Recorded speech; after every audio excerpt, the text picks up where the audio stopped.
And now for my next trick. The other part of my high dollar expenditure this weekend.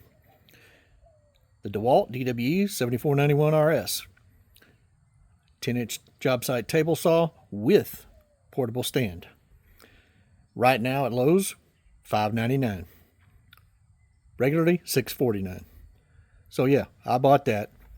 And I bought that. And I did this just so I could make floating shelves. Anyway, on to the unboxing. Stay tuned. Okay, so plastic is aside. Tape is cut. And another. And here we go.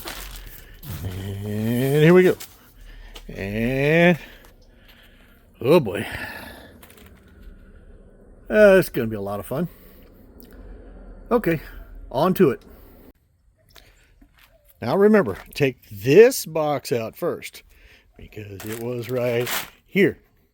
Because clearly it's the stand. That is all saw. And remember, as I said in my other video, for those of you with a partially torn rotator cuff, get help.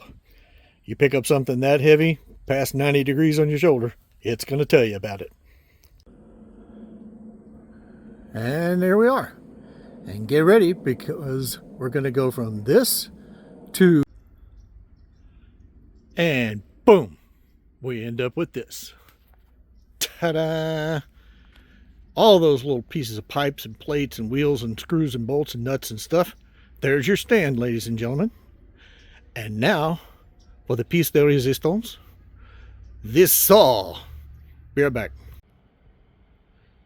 Well, I don't make the greatest videos, but by God, that thing's put together. There it is. The DWE7491RS Dewalt. Job site, table saw, and portable stand. Couple of tips real quick.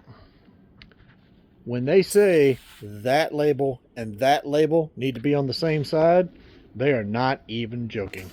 Because the holes down here on the carrying rack, here and here, are slotted because those two holes in the saw base are slightly wider than the other side. But be sure when you set this saw on here that the labels are on the same side. Otherwise, you're going to be cussing yourself and untightening bolts and flipping the saw around and probably cussing some more bolts. So, there it all is, ladies and gentlemen. Didn't take that long, really. Probably about 30 minutes altogether. And now I got to change the blade on this one as well, so I can cut the floating shelf material, which is 1.5 inch butcher block. I want to make a nice fine cut, so we've got an 80 tooth blade for that one too. But anyway, here it all is in all its glory. And there's that one over there we did earlier. So remember, $5.99 at your favorite Lowe's hardware store. Get yours today. $4.99 for the 12-inch saw, double miter, with a free stand. Everybody have fun. See ya.